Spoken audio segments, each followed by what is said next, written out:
Bien, bonjour, bonjour. J'espère que vous allez bien ce matin. Bienvenue à notre temps d'exhortation du jeudi. Bienvenue à toutes les personnes qui nous rejoignent pour la première fois. Nous sommes les serviteurs audacieux en Christ. Et ce jeudi, je vous remercie d'être revenus, comme à chaque semaine, pour qu'ensemble nous puissions adresser une prière d'accord à notre Seigneur Jésus-Christ. Le Seigneur dit dans sa parole que lorsque deux ou trois personnes sont réunies en son nom, alors il est présent.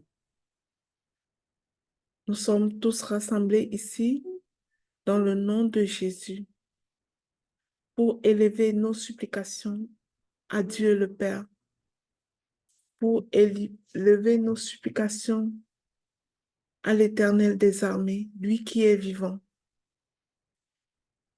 lui sans qui nous ne sommes rien, lui qui nous a créés et qui ordonne toutes choses.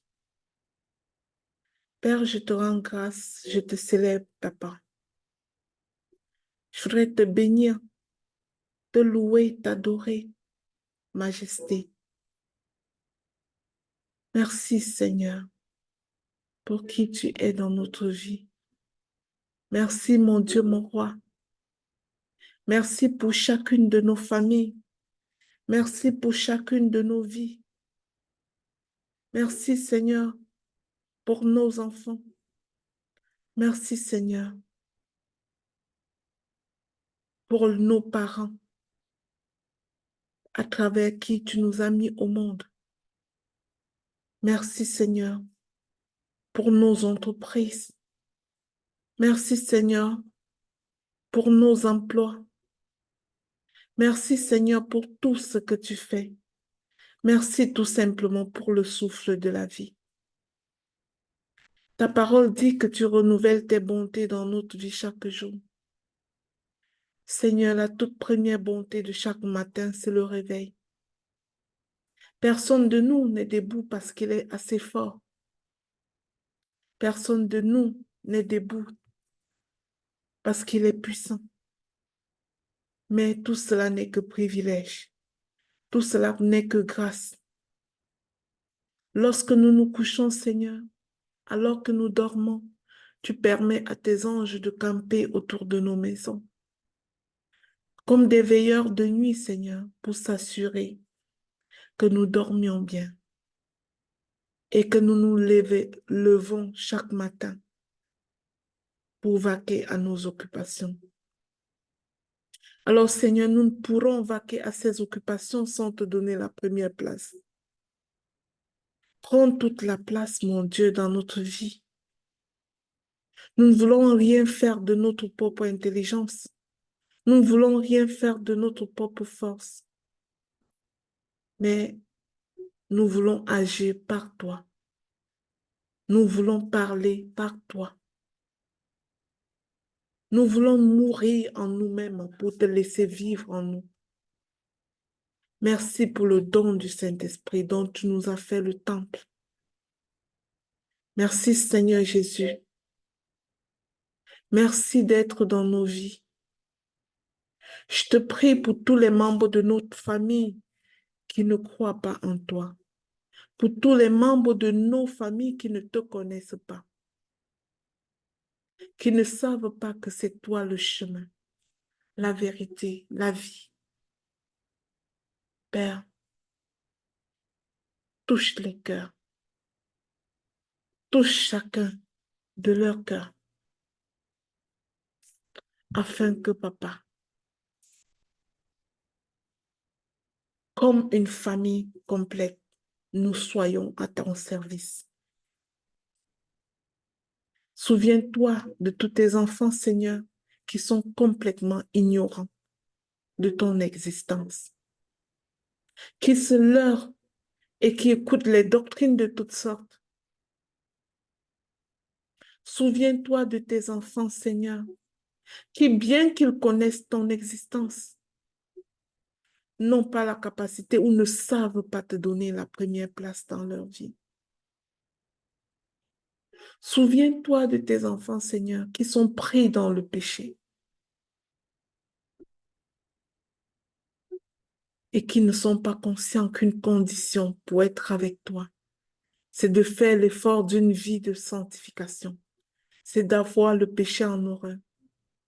C'est d'être aussi humble, de venir s'humilier quand on a tort et de revenir vraiment à la maison. Merci Seigneur pour cette nouvelle journée. Merci pour ta parole que tu as prévue pour nous. Je voudrais te louer, t'adorer et te confier, Seigneur, Edith qui va enseigner ici ce matin. Prends le contrôle, Seigneur. Prends possession de sa bouche, Saint-Esprit. Fais taire son intelligence personnelle. Faire taire son vouloir pour exister toi et nous parler toi-même au travers de sa voix. Je te rends grâce, Seigneur, parce que tu m'exauces toujours.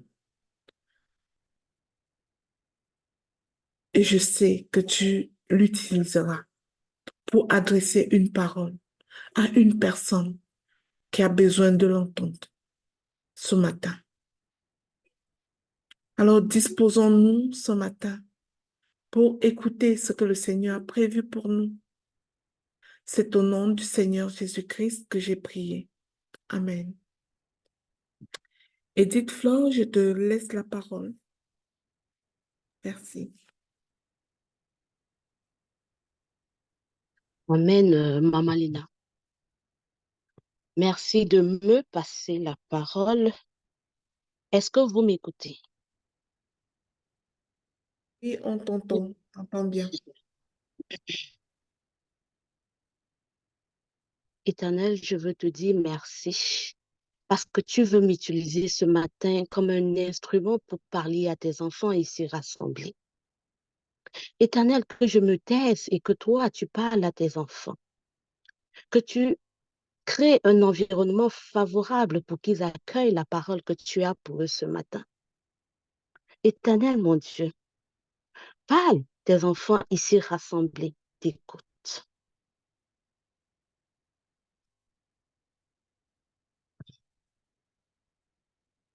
Ce matin, notre exhortation va se porter, aura pour thème l'homme selon le cœur de Dieu. Nous mettons souvent l'accent sur la foi et c'est normal parce que la Bible nous dit, sans la foi, il est impossible d'être agréable à Dieu. Et on peut voir cela dans Hébreux 11, verset 6. Mais nous oublions souvent que Dieu regarde avant tout notre cœur. Dieu regarde l'état de notre cœur. C'est pourquoi la Bible va nous dire dans 1 Corinthiens 13, 2, que nous pouvons avoir la foi jusqu'à déplacer les montagnes. Mais s'il nous manque l'amour, nous n'avons rien. Mes frères et sœurs, Dieu regarde avant tout notre cœur. Et il a encore dit cela au prophète Samuel dans le livre de 1 Samuel 16, verset 7. Et j'aimerais qu'on réponde à cette question ce matin. Quel est l'état de ton cœur? Au jour d'aujourd'hui, ce matin, quel est l'état de ton cœur? La Bible nous dit, David était un homme selon le cœur de Dieu. Il est la seule personne de la Bible de qui le Seigneur a dit, voici l'homme selon mon cœur. Moi, je trouve ça tellement beau que le Seigneur dise à quelqu'un d'entre nous, voici l'homme selon mon cœur. Voici Dorian, la femme selon mon cœur. Et on peut lire ce passage biblique dans l'Acte des Apôtres 13, verset 22. La Bible dit, j'ai trouvé David, fils de Jessé, L'homme selon mon cœur, qui fera toutes mes volontés? Directement, la question qu'on devrait se poser, c'est quel type de cœur David avait pour que le regard du Seigneur se pose sur lui? Qu'est-ce qu'il avait de si spécial pour que Dieu dise, voici l'homme selon mon cœur? Je vais d'abord vous raconter l'histoire de David. Qui est David? Qu'est-ce qu'il avait de si particulier? David était le fils de Jessé. Il était le fils adultérien de Jessé. L'adultère était très mal perçu à cette époque-là. Vous imaginez, voilà un homme avec une grande famille qui a femme et enfants, qui vit l'adultère et qui ramène son enfant dans sa maison. Et cet enfant est le dernier de la fratrie. Cet enfant, c'est David. Imaginons un temps soit peu, tu es dans une maison. Tu sais que la mère de la maison n'est pas ta mère. Et en plus que tu viens du péché. Moi, je trouve ça déjà difficile, seulement à y penser. Je ne l'ai pas vécu, mais seulement à y penser, on trouve ça difficile et la Bible va nous confirmer cela. Jessé était donc obligé d'envoyer David perdre les troupeaux afin qu'il soit loin de la maison, loin des autres enfants. Et David a pris cette habitude d'aller perdre les troupeaux, qui était certes une activité difficile, car ça demande de la force physique. Et imaginez-vous, David n'était qu'un jeune garçon. C'est la seule chose qu'il pouvait faire pour se sentir bien dans sa peau, se retrouver loin des autres. C'est une activité difficile qui demande de la force physique. Il faut courir derrière les animaux, il faut défendre les animaux, il faut aller en guerre contre d'autres animaux féroces qui viennent attaquer ton troupeau. David ne se plaignait pas. Il suivait les recommandations de son père à la lettre. Pourtant, il avait les frères aînés capables de faire cette tâche, mais il n'a jamais dit, mais pourquoi moi? Par contre, ce que David a fait, il a développé une intimité avec Dieu. Il a commencé à chanter des cantiques au Seigneur. Il a développé la présence de Dieu. Dans l'acte des apôtres, il est écrit, l'acte des apôtres 13, 22. J'ai trouvé David, fils de Jessé, un homme selon mon cœur. Mais la Bible rajoute, qui fera toute ma volonté? Je pense qu'à ce niveau, le verset est assez clair. Ce qui veut dire que David va faire toute la volonté de Dieu. Ce qui appelle à l'obéissance. David était un homme obéissant. Il savait se mettre sous l'autorité de Dieu. Et l'obéissance est obligatoire pour toute personne qui décide de marcher avec Dieu. Je dirais même que l'obéissance totale à la parole de Dieu est obligatoire quand on décide de marcher avec Dieu. Et David nous le prouve. David était conscient de sa destinée. David savait où il allait. Il connaissait le mandat qu'il avait sur sa vie. David était conscient de son alliance avec Dieu. Et c'est sur cette base, sur la base de cette alliance, qu'il s'imposait les limites. Dans sa façon de faire, dans sa façon d'agir. De telle sorte que quand un homme du monde voyait David agir, il va qualifier David d'anormal.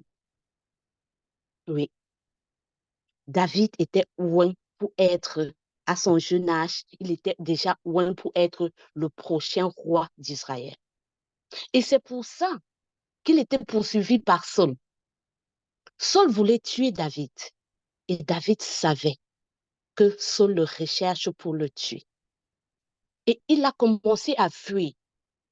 Il n'a pas cherché à aller combattre Saul, non.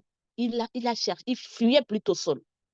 Et un jour, Dieu a livré Saul entre les mains de David.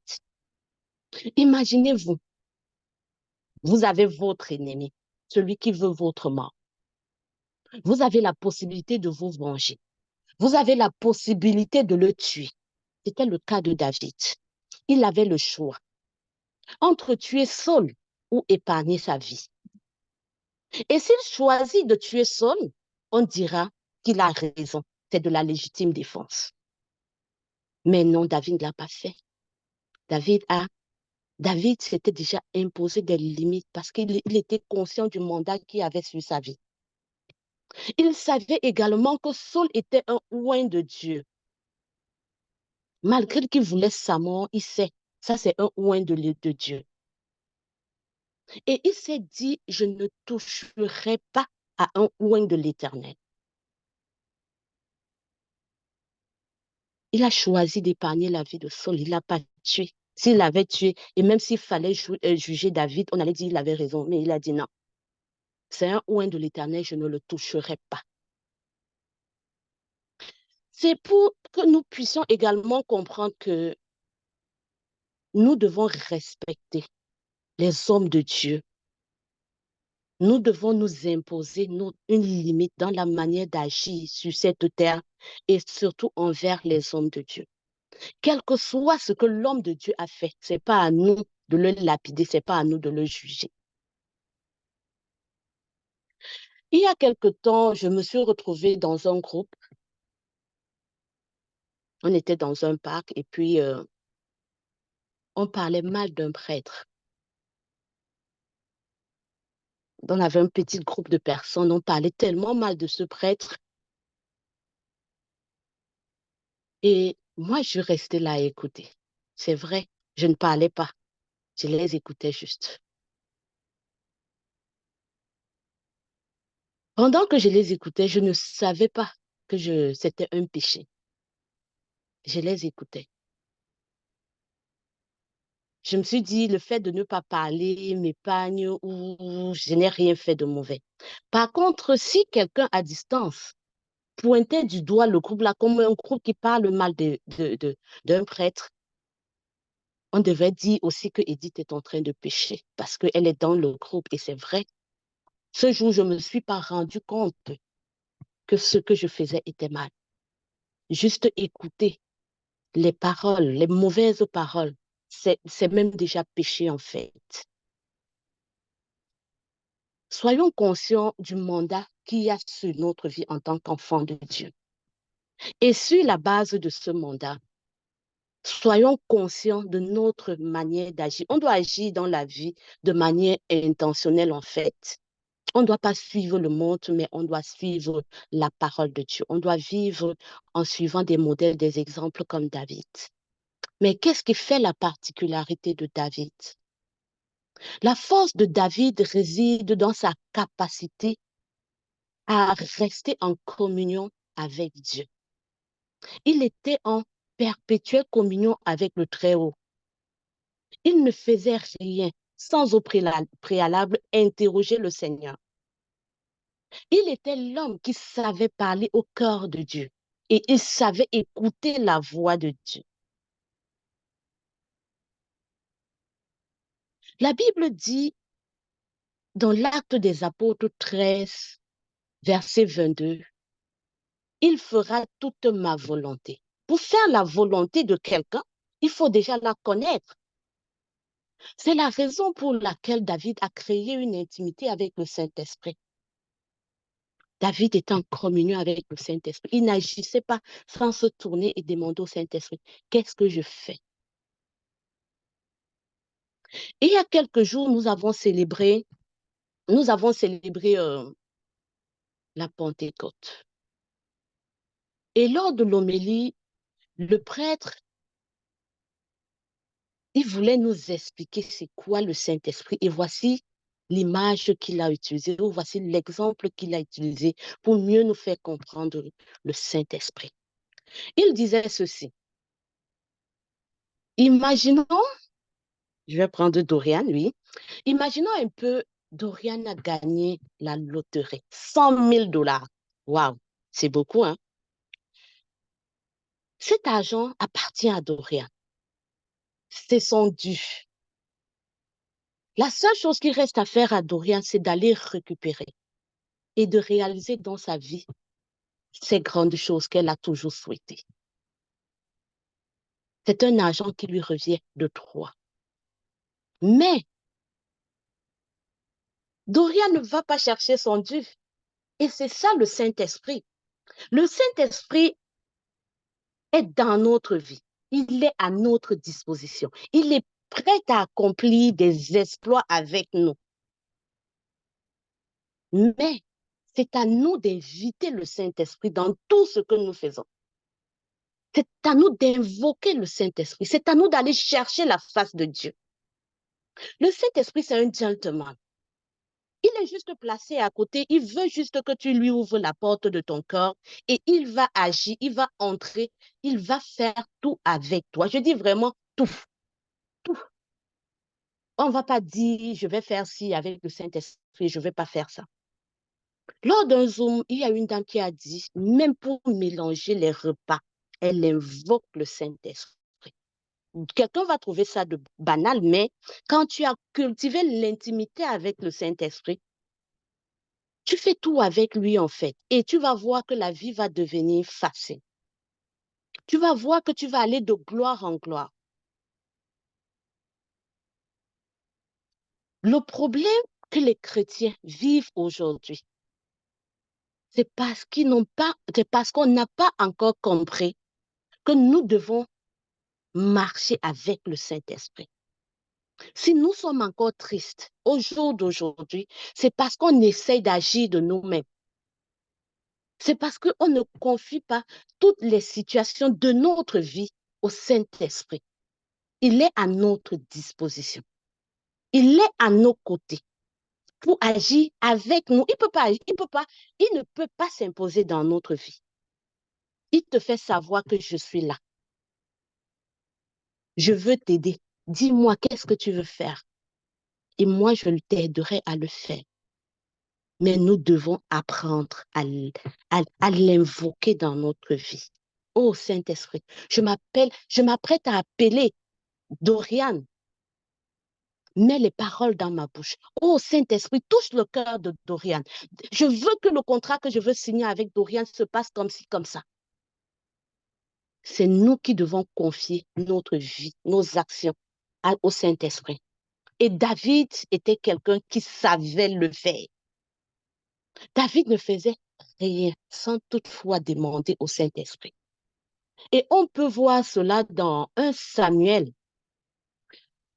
chapitre 23, le verset 1 à 4. Je ne vais pas lire tout le verset, il est lent. On vint dire à David, voici les Philistins ont attaqué Keïla et ils pillent les airs. David consulta l'Éternel en disant, irai-je et battrai-je ces Philistins? Et l'Éternel lui répondit, va, tu battras les Philistins. Est-ce que quelqu'un comprend? David est en train d'aller en combat contre les Philistins. Mais il ne parle pas par sa force. Il ne dit pas que non, j'ai une armée de 1000 hommes, j'ai des armes de dernière pointe. Non, il ne se base pas sur ce qu'il a. Il se confie en l'Éternel. Il demande à l'Éternel, est-ce que tu veux que j'aille en combat contre ces Philistins? Et l'Éternel lui répond, vas-y, vas-y. Ça, c'est quand David était déjà grand. Mais déjà tout petit, David avait cette habitude de toujours être en communion avec le Saint-Esprit, d'être toujours en communion avec son Père. Parce que dans 1 Samuel 17, 31 à 37, on voit une discussion entre David et Saul. Lorsque David décide d'aller combattre Goliath, Saul dit à David, tu ne peux pas aller te battre contre ce Philistin, car tu n'es qu'un enfant. Mais David lui répond en disant, Mais David, pour convaincre Saul, va lui parler des compétences qu'il a développées lorsqu'il était en train de perdre les troupeaux chez son père. Est-ce que quelqu'un comprend ça? C'est-à-dire, on a mis David à une tâche qui est d'abord difficile. Il n'est qu'un enfant. Il ne se plaint pas, mais il se développe plutôt. Aujourd'hui, nous sommes dans des positions qu'on n'aime pas. Est-ce que l'attitude, c'est de se plaindre? David nous dit ce matin, on ne se plaint pas. On cherche plutôt à se développer. Parce que la compétence que tu développes ici va t'aider. Parce que c'est cette compétence qu'il évoque maintenant devant Saul pour qu'il lui donne la permission pour qu'il aille combattre Goliath. Et il rajoute ceci. Quand il est en train de convaincre Saul, il dit, l'Éternel qui m'a délivré de la griffe du lion et de la patte de l'ours me délivrera aussi de la main de ce Philistin. David n'était qu'un enfant, mais il était déjà conscient de son identité. Et c'est sur la base de son identité qu'il savait qu'il avait déjà la victoire contre ce Philistin. Et plus loin encore dans le même chapitre, David face à Goliath, il ouvre sa bouche et dit ceci à Goliath. Tu marches contre moi avec l'épée, la lance et le javelot. Mais moi, je marche contre toi au nom de l'Éternel des armées. J'espère que cette parole parle à quelqu'un. Nous avons tous des Goliaths dans notre vie. Nous avons tous des situations qui peinent à trouver la solution. Nous avons des envies de passer à un autre niveau dans notre vie. Mais on a un Goliath qui est placé là. David te dit ce matin, ouvre ta bouche et parle à ce Goliath-là. Même s'il est grand n'importe comment, tu as déjà la victoire sur ce Goliath de par ton identité. Mais il faut que tu ouvres ta bouche. Il faut que tu oses agir. Il faut que tu oses affronter la situation. Mais pas accepter le statu quo. Non, le statu quo ne fait pas partie de la vie des enfants de Dieu. Parle à ce Goliath qui est placé devant toi. Ne sois pas de ceux qui vont se lever les jeudis matins, ou de ceux qui vont juste se lever les 7 premiers jours du mois pour parler aux Goliaths qui sont dans leur vie. Sois un serviteur qui connaît être à l'heure, un serviteur qui sait se lever au matin et commander au matin. Même les jours où il n'y a pas prière, même les jours où il n'y a pas exhortation, lève-toi tous les jours à 5 heures. Et parle sur ta vie. Déclare ce que tu veux voir arriver sur ta journée. Déclare ce que tu veux voir arriver dans la vie de tes enfants. Tous les jours à 5 heures. Et David savait bien le faire. Tu vois, face à un combat, David fait des déclarations face à la personne. Et David nous montre que nous devons être meilleurs amis du Saint-Esprit. Quand on dit que quelqu'un est ton ami, si je dis que Dorian est mon ami, ça veut dire que je collabore avec Dorian, je sonde Dorian, je pose des questions à Dorian. J'ai développé une intimité avec Dorian. Et David vient encore de nous le montrer. Et quand je parle à Dorian, Dorian va me répondre, mais Dorian a son langage, c'est pareil avec le Saint-Esprit. Le Saint-Esprit a une manière particulière pour répondre à chacun de nous. La manière dont il va me répondre, ce n'est pas de la même manière qu'il va répondre à une autre personne. Et c'est chacun de nous, dans sa collaboration, dans son intimité avec Dieu, qui va pouvoir comprendre le langage que l'Esprit Saint ou Dieu utilise pour nous parler. Il est très important pour nous de rester en communion perpétuelle avec notre Seigneur. David nous le montre. Tu es au travail, tu es en train de quitter d'un bureau à un autre.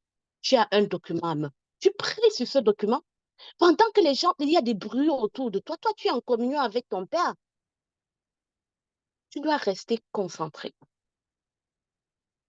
La prière, c'est une action active. Elle n'est pas passive. Elle n'est pas non, j'ai déjà prié le matin, je suis OK. Non. Prie en tout temps et en tout lieu. Reste en communion avec ton Père, comme David nous le montre. David aurait pu dire, j'ai déjà prié le matin, je n'ai même plus besoin de... Mais non, même face à Goliath, il a continué à déclarer sur la vie, sur sa vie. Il a continué à appeler à l'existence des choses qui n'existent pas. Aujourd'hui, maintenant, nous allons parler de quelques qualités que David avait qui le rendaient si spécial. David était un homme responsable. David, il avait le sens des responsabilités. Il était certes un jeune garçon, mais il était un homme, entre parenthèses, quoi, qui ne chialait pas, comme on dit, il ne se plaignait pas. On a mis David à un poste. Un jour, son père dit, allez m'appeler ce David-là. On t'a placé à un poste. Ça veut dire que la personne qui envoie une autre personne t'appeler, il doit se charger de trouver la personne qui te remplace pendant ton absence. Mais David ne regarde pas ça. David se charge de chercher quelqu'un qui va veiller sur le troupeau de son père pendant son absence. Si c'était nous, on devait dire que, OK, comme on me menace même dans la maison là, je ne vais pas abandonner ces troupeaux. S'ils veulent partent même, s'ils partent même, il y aura même plus de troupeaux. Pourquoi on me dit va les surveiller? Faisons attention à ce que nous faisons aujourd'hui. David, dès son jeune âge, avait le sens des responsabilités. David savait être fidèle. Fidèle, la fidélité, était quelque chose de très puissant pour David. Fidèle dans la tâche qu'on lui donnait. David a été trouvé fidèle dans la tâche de surveiller des moutons, dans la tâche de les protéger. On avait demandé à David, surveille ces moutons, mais pendant que David surveillait les moutons, il a développé sa capacité à manier l'arme, sa capacité à se battre. Plus haut, on nous a, dans le livre de 1 Samuel 17, on nous, on nous, on nous montre comment David se battait avec les lions et les ours. Il s'est étiré. Il aurait pu dire non, je surveille juste les moutons. Non. Il s'est rendu compte que si je dois surveiller ces moutons, je dois également les protéger. Je dois apprendre à me battre contre le lion et l'ours. Et il l'a fait. Je veux demander à quelqu'un, es-tu fidèle dans ce que tu fais présentement? Es-tu fidèle au poste qu'on t'a confié et qui ne te plaît pas? Es-tu fidèle dans l'engagement que tu as pris? Es-tu fidèle dans la gestion des personnes que le Seigneur t'a confiées? Ou est-ce que tu gères ta tâche avec légèreté? Ou est-ce que tu te dis, tu n'es pas fidèle et responsable, j'attends quand on me confiera des choses les plus grandes. Ça, c'est une grosse erreur. C'est une grosse erreur. C'est une erreur à ne même pas faire. C'est à ça que le Seigneur nous interpelle ce matin. Pourquoi? Parce que pour que le Seigneur te confie des grandes choses, il faut que tu lui montres que tu es capable de gérer les petites choses qu'il te donne. Il faut que tu passes le test de la fidélité. Et le tout premier test que le Seigneur nous donne, c'est la capacité à nous gérer soi-même. Est-ce que tu es capable de te gérer toi-même? Est-ce que tu es capable de gérer ta propre personne?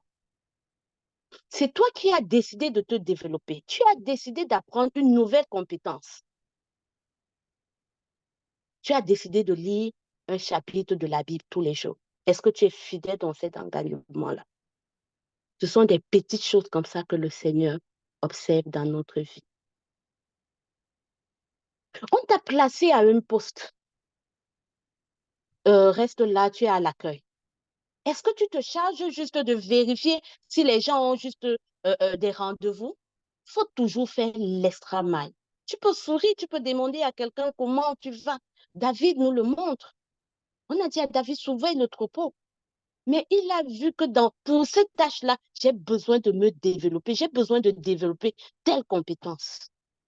Et c'est cette compétence-là qui a permis à David de combattre Goliath. Parce qu'il ne pouvait pas aller de lui-même. Il avait besoin que Saul lui donne son accord. Et ce qu'il a donné comme argument à Saul, c'est sa capacité à pouvoir se battre. Mais personne n'a jamais dit à David, comme tu es placé là, comme tu surveilles les troupeaux, il faut que tu apprennes à te battre. Il a pris conscience. Nous-mêmes, nous sommes conscients de là où nous allons dans notre vie. Et nous avons décidé de nous développer. Est-ce que tu es responsable dans cet engagement? Il est important de rester fidèle dans les petites choses. Tu as lancé ton entreprise et le Seigneur t'a confié 2 clients. Deux. Est-ce que tu te plains que je n'ai que 2 clients ou tu t'actives à servir sans faille ces clients-là? Est-ce que tu te montres irréprochable envers ces clients? David avait également une intimité avec Dieu. David était un amoureux de Dieu. Il avait une faim pour la parole de Dieu. Quand on dit avoir faim de la parole de Dieu, ça veut dire que il met en pratique ce qui est écrit dans Josué 1:8. Le livre de la loi ne s'éloigne pas de lui. David prenait conscience que, OK, si je veux marcher avec Dieu, je dois connaître sa parole. Ce jour-là, quand j'étais dans le groupe, j'écoutais les gens vilipender un prêtre. Si j'avais la connaissance de la parole qui dit que tu ne vas pas t'asseoir en compagnie des moqueurs, je ne devrais pas rester en leur compagnie, je devrais me lever. Mais il m'a manqué cette parole-là ce jour. Si on veut marcher avec Dieu, si on veut parler avec Dieu, il faut apprendre à parler son langage. Quand on est médecin, on apprend les termes techniques de la médecine. Quand si on veut parler à Dieu, il faut aussi connaître ses mots. Il faut connaître les mots que le Seigneur utilise pour nous parler, parce que c'est sur la base de ces mots que nous allons pouvoir communiquer avec Dieu. Et l'autre qualité que David avait, David était un homme de confession il savait se confesser, il savait se repentir. La Bible ne nous présente pas un David qui est un homme sans faute ni tache, non. David nous présente un homme comme nous, avec plein de qualités, mais aussi avec les défauts. Ça, c'est la qualité de David que j'aime le plus. Parce que la Bible nous dit, David est comme Dorian, David est comme Édith. David est un homme qui, qui sait être en communion avec Dieu, mais qui sait demander pardon lorsqu'il a commis une faute. Et c'est la qualité que je dirais qu'il faut qu'on n'oublie pas ce matin. On a pris des engagements. On a décidé de lire la Bible chaque matin. On a décidé de se développer. Si tu as failli à tes engagements, ne dis pas que non, il se fait tard. Non, répands-toi et puis continue. Ce n'est pas en un seul jour, en un claquement de doigts qu'on va devenir comme David, qu'on va avoir une intimité parfaite avec le Seigneur. On va tomber, mais il va falloir se relever. Et David savait très bien le faire. La majorité des psaumes ont été écrits par David. Quand David pêche, il va écrire des psaumes pour demander pardon. Il va écrire des psaumes. Dans 2 Samuel 11, il est écrit ceci. Ce que David a fait déplut à Dieu, ce qui montre que David aussi avait des péchés et que ce péché-là ne plaisait pas à Dieu. Mais Dieu disait toujours de David que voici l'homme selon mon cœur, malgré le fait que David a péché. Dieu sait que David a péché, mais il dit, voici l'homme selon mon cœur. Ça veut dire que même toi, Dorian, moi, Edith, là, je pêche. Je suis toujours agréable à Dieu. Dans 2 Samuel 12, verset 13, David répond à Nathan, je suis coupable envers le Seigneur, je le reconnais. Voilà une grande force que nous devons avoir, reconnaître nos péchés. David ne regardait pas parce que Nathan était un petit prophète. Nathan était un petit prophète. Vous imaginez votre enfant à la maison te dit que tu as péché. Est-ce que tu vas dire que tu n'as pas le droit de me parler comme ça? Ou tu vas dire à l'enfant, c'est vrai, j'ai péché. Est-ce que tu vas reconnaître ton tort? David nous dit ce matin, sachons reconnaître nos torts, mais sachons surtout nous jeter au pied de la croix après avoir péché et demander pardon. Seigneur, je suis au-devant de toi, j'ai péché. David a écrit le psaume 132 que je vais un peu lire pour qu'on comprenne. Le psaume 32 plutôt. Dans le psaume 32, verset 3, il est écrit ceci. Tant que je ne reconnaîtrai pas ma faute, mes dernières forces s'épuisaient, s'épuisaient en plainte quotidienne. Tant que je ne reconnaissais pas ma faute, mes dernières forces s'épuisaient en plainte quotidienne. Il nous dit là ce qui se passe quand on n'a pas reconnu son tort.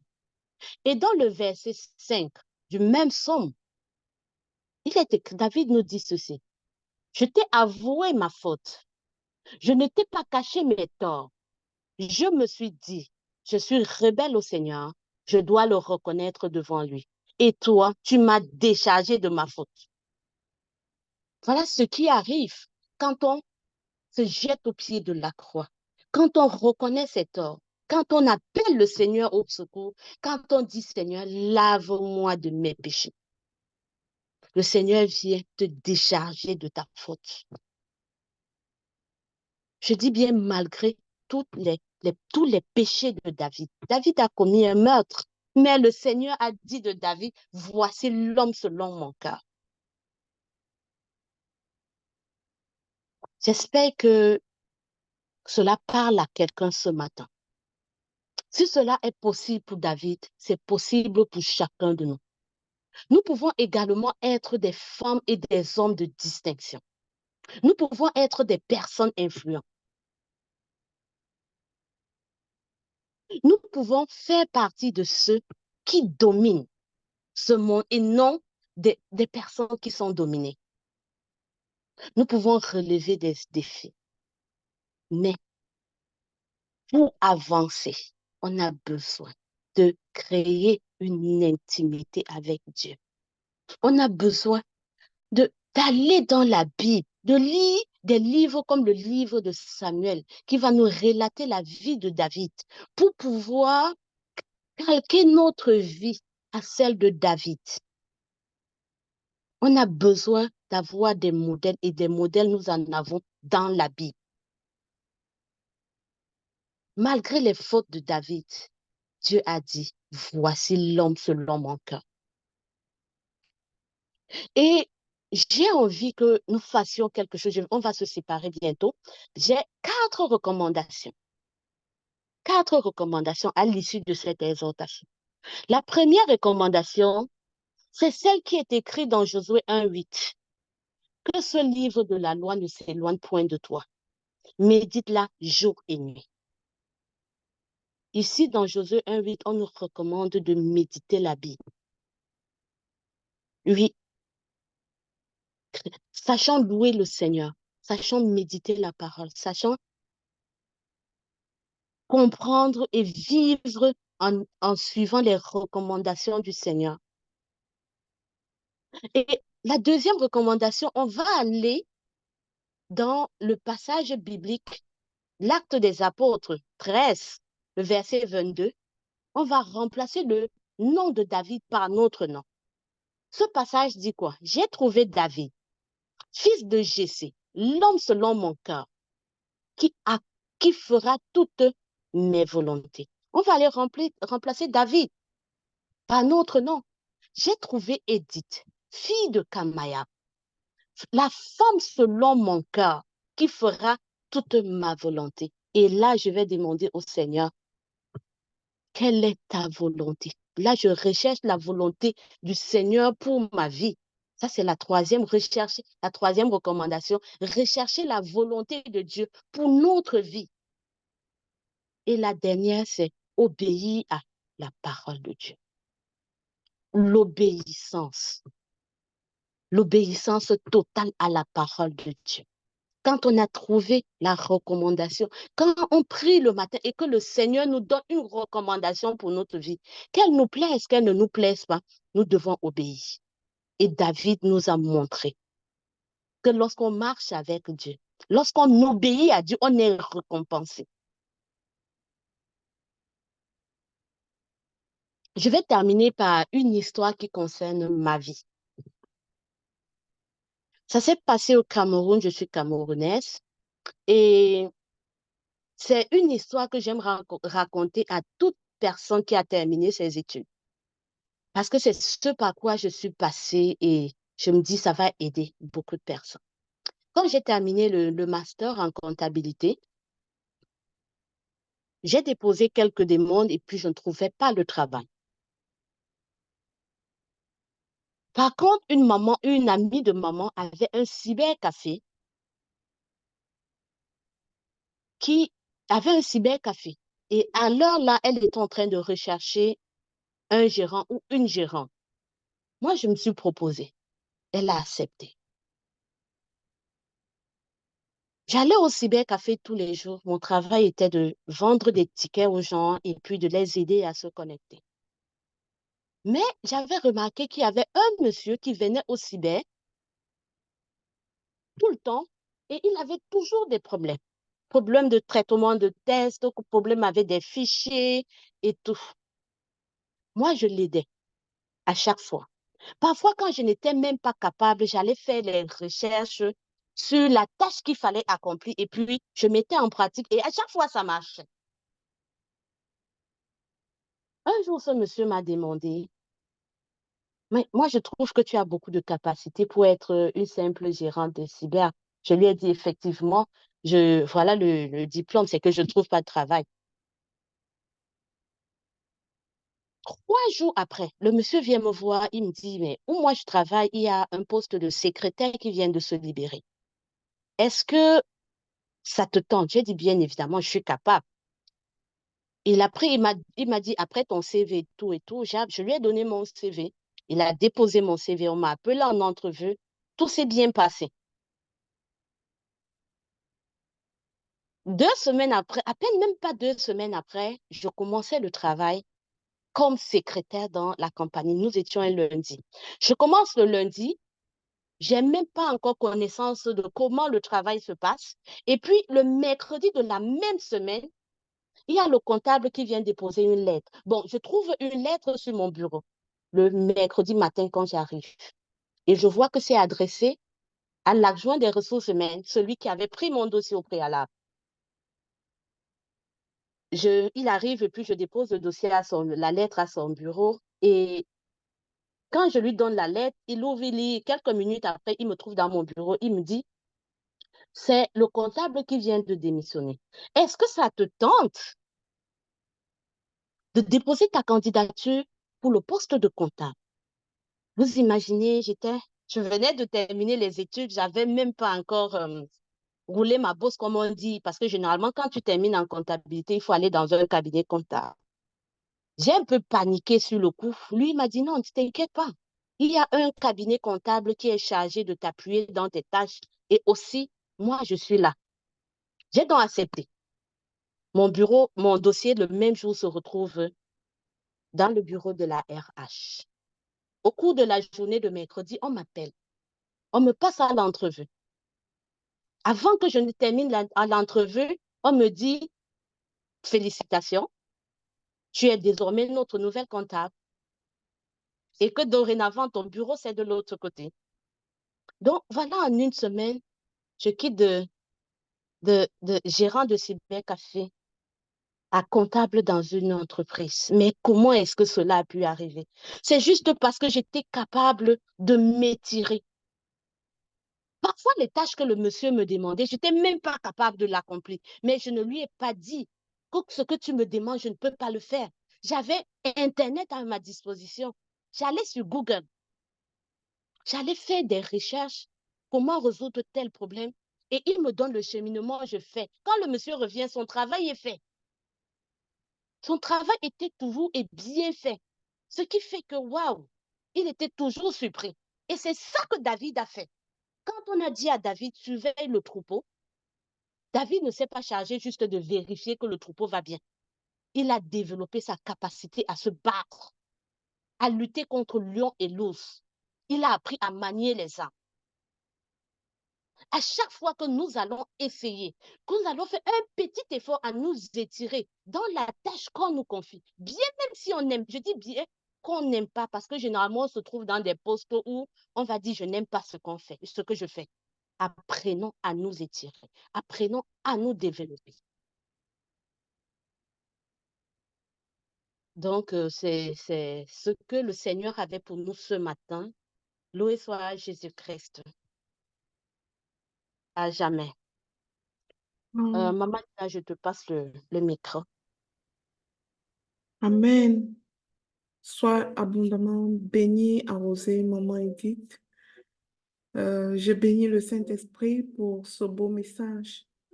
Merci Seigneur. Ah, Dieu est souverain. Merci Seigneur. Tu nous parles parfois là où nous ne savons quoi dire, parfois là où nous n'avons pas de compréhension. Merci Père éternel. Ce que je retiens et je pense que c'est bon que les gens partent avec. Suis-je fidèle au peu qui m'est confié? Suis-je fidèle au peu qui m'est confié? Ou alors, est-ce que je suis seulement celle ou celui qui dénigre ce qui m'est confié et convoite ce qui est confié à l'autre? Dieu est fort, il est bon. Autre chose, même si tu as péché, ne crois pas que c'est fini pour toi et Dieu. Il t'aime encore. Il est le seul qui sait pratiquer le love first. Il t'aime encore, malgré ton péché. David a même tué et pris la femme d'autrui, mais il a su demander pardon à Dieu. Et Dieu a dit, voilà l'homme selon mon cœur. Ça veut dire que nous sommes tous qualifiés pour vivre une intimité avec Dieu, quels que soient les péchés qu'on a déjà commis. Il suffit de s'humilier et de dire à papa, j'ai péché. Ne manquons pas nos tests de fidélité. Faisons bien ce que nous avons à faire. Autre chose, obéissance. Quand on a la consigne de Dieu, on obéit tout de suite. David, modèle d'obéissance.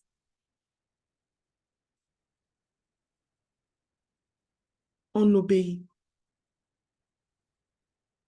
Et sachant que lorsque nous n'obéissons pas à ce que Dieu nous a dit, Dieu va utiliser quelqu'un d'autre pour le faire. Parce que sa chose doit être faite. Et Dieu ne manque pas. Souvenez-vous une parole de Dieu qui disait que si, je ne sais plus dans quel livre de la Bible, enfin, je pense que c'était l'histoire de Sodome et Gomorrhe. S'il y a toujours des pécheurs, personne ne se repent, personne ne change de vie. Dieu utilisera même des cailloux pour fabriquer de nouveaux hommes qui vont accomplir sa mission. La chose qui ne doit pas être faite, ce n'est pas la mission de Dieu en fait. La mission de Dieu s'accomplit toujours. Il peut m'utiliser, il peut t'utiliser. Et si nous ne sommes pas utilisables, il va utiliser quelqu'un d'autre. mais son message sera passé quand même. Donc, ça nous parle pour notre obéissance. Il faut faire ce que Dieu veut que nous fassions le plus rapidement possible. Il faut se repentir. Vraiment, Edith, tu as tout dit. Il faut se battre. Il faut faire le kilomètre de plus. Ne sois pas celui qui dit, j'étais là pour regarder les bœufs. S'il y a un problème là-bas, ça ne me concerne pas. Non, il faut s'étirer. S'étirer sans être dans la convoitise. Il faut s'étirer. Que Dieu te bénisse, Edith, que Dieu nous bénisse abondamment. J'ose croire que ce message n'est pas touchant juste pour moi. Je crois qu'il est touchant pour beaucoup de personnes. Je l'ai écouté une autre fois quand tu l'avais enseigné, maman Edith, et je me suis dit, ce serait un bon message pour les serviteurs audacieux. Je rends grâce à Dieu. Je te remercie parce que tu as accepté de le faire. Je bénis tous ceux qui ont participé aujourd'hui. Je vais mettre le message, la rediffusion je vais mettre le replay dans le groupe, partager le message.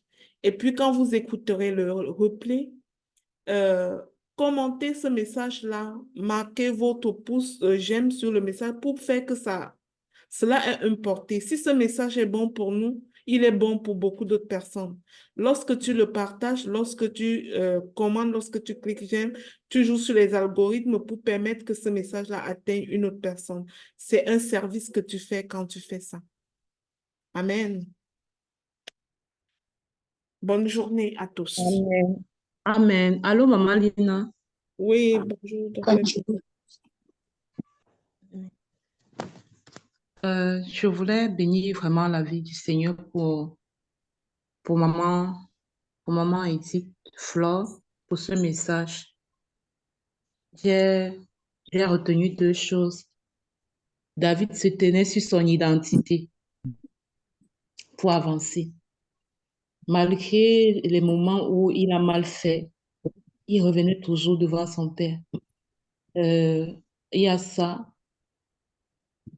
Et elle pouvait dire, maman Edith, je suis agréable à Dieu malgré tout, parce que parfois la culpabilité nous maintient tellement dans la fosse et même parfois on n'est pas conscient. Et l'autre chose, c'est la fidélité. L'autre chose que j'ai retenue, c'est la fidélité dans les petites choses. Parfois parfois on vise le grand public alors que Dieu nous attend dans les coulisses.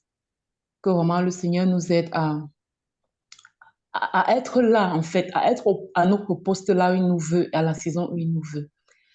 Avant de partir, je voulais rapidement, avant de donner les annonces, je veux d'abord dire merci à maman Edith pour mes 100 000 $. Seigneur, dans ma poche. C'est dans ma poche. J'ai déjà récupéré, encaissé. Et parce que sa parole, quand tu parles, j'ai la conviction que c'est le Saint-Esprit qui parle en toi, en fait. Donc, aucune parole que lui libère n'est vaine et elle ne rentre pas sans avoir accompli ce pourquoi elle est sortie.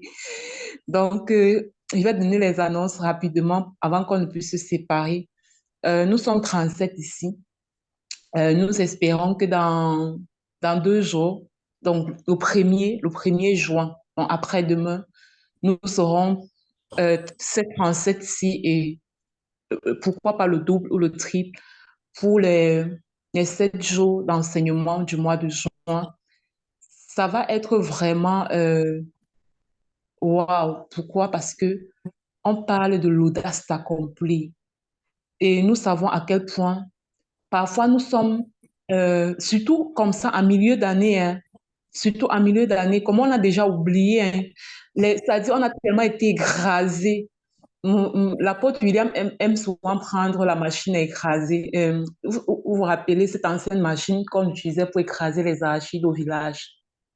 C'est-à-dire, et nous sommes comme les arachides. Il dit, parfois la vie nous écrase tellement. En fait, qu'on oublie tous les projets, tout ce qu'on avait au début de l'année, l'enthousiasme qu'on avait quand on écrivait ces choses-là.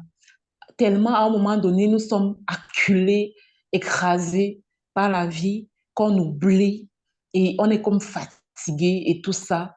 Donc, ces 7 jours, ça va être vraiment exceptionnel.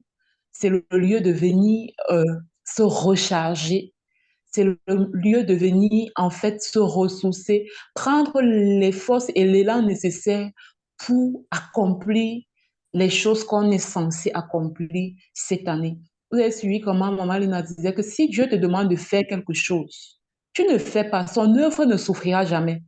Mais tu seras juste triste et frustré de voir qu'il prend quelqu'un d'autre pour faire ça et mieux que toi, mieux que si toi tu l'avais fait en fait. Donc nous devons vraiment soupirer après l'accomplissement, mais l'accomplissement selon le plan de Dieu pour notre vie. C'est pourquoi je nous invite à être présents. Invitons les gens. Ça ne nous coûte rien de mettre ça sur nos statuts, de mettre le lien du groupe, de partager même ça sur nos réseaux, pourquoi pas. Je dis souvent que même pour l'œuvre de Dieu, on doit payer la publicité Facebook. Pourquoi on paye la publicité Facebook pour nos affaires d'argent et on ne va pas payer la publicité Facebook pour l'œuvre de Dieu? Parce qu'il y a quelqu'un dans un coin qui se meurt parce qu'il n'a pas accès à ce style de message qui est partagé dans cette vision, en fait, qui est partagé dans le réseau Ta Seconde Chance. Donc, partageons, c'est gratuit. Partageons autour de nous. Si nous avons des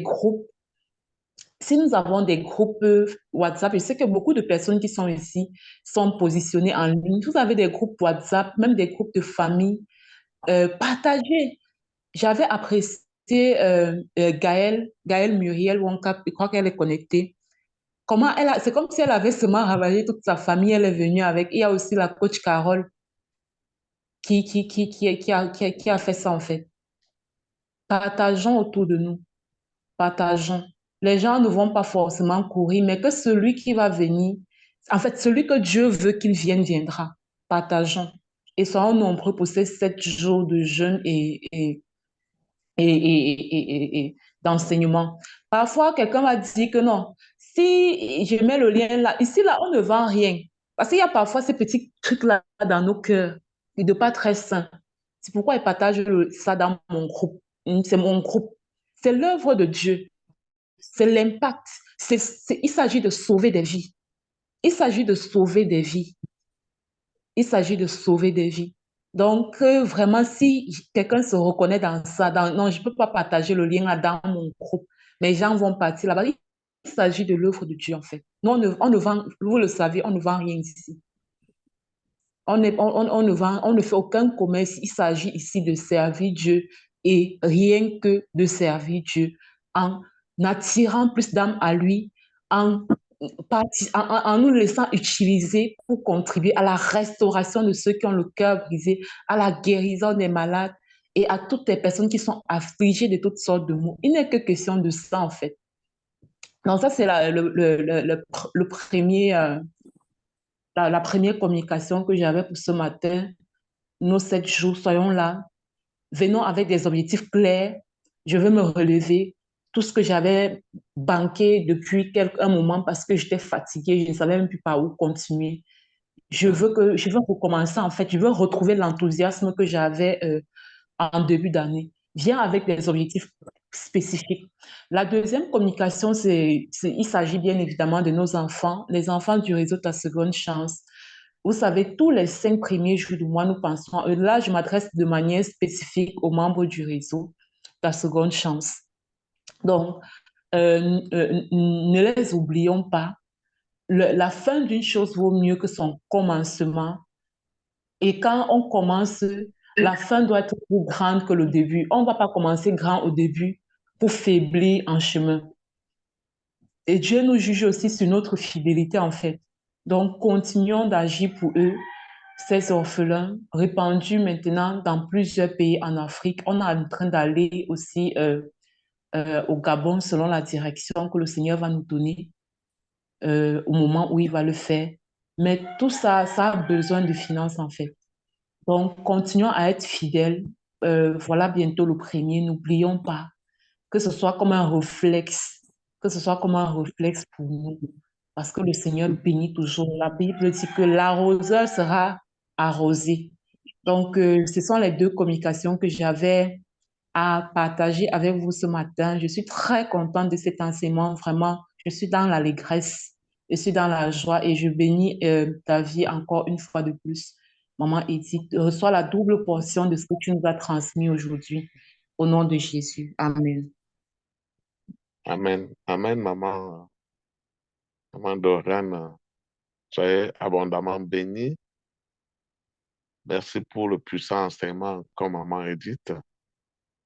Je voudrais juste compléter à la suite de Dr. Dorian que chaque jeudi, dans le groupe des serviteurs audacieux, c'est toujours un jeudi de jeûne. C'est chacun qui sait comment il planifie sa journée pour son jeûne. Et parce après la prière du matin et après l'exhortation, comme on le fait toujours, vraiment, c'est une journée de prière, une journée de méditation pour nous tous. Et chacun planifie comment il va jeûner, de quelle heure est-ce qu'il va jeûner pour cette journée-là. C'était juste un petit rappel. Le dernier rappel, c'est que le réseau Ta Seconde Chance organise, n'est-ce pas, parce qu'il y a plusieurs départements dans le réseau. Le réseau Ta Seconde Chance, les secteurs audacieux, ce n'est qu'un département, n'est-ce pas? Et le réseau Ta Seconde Chance a un département de formation.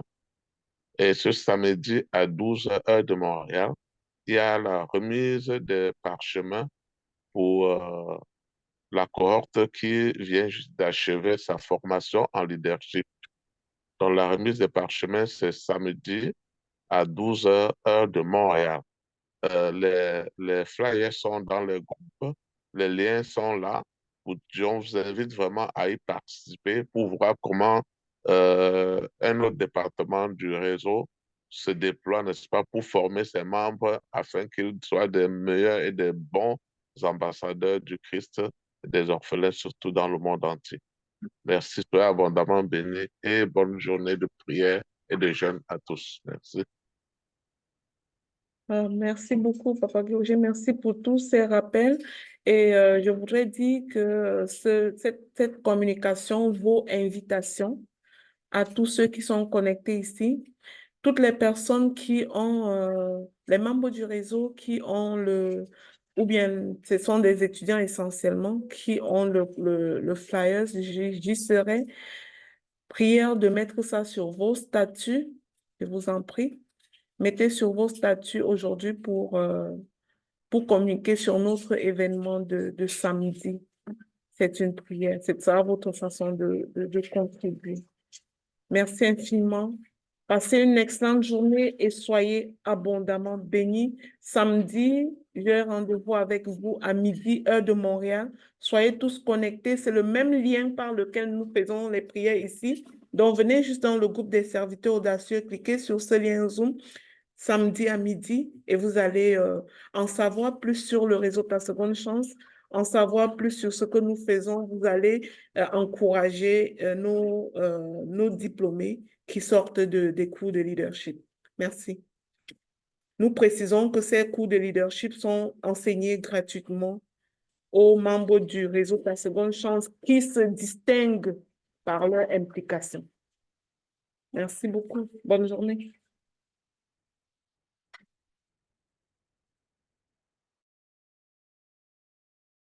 Bonne journée à tous. Bonne journée. Merci, Merci bonne pour journée. la tous. Bonne journée. Bonne journée.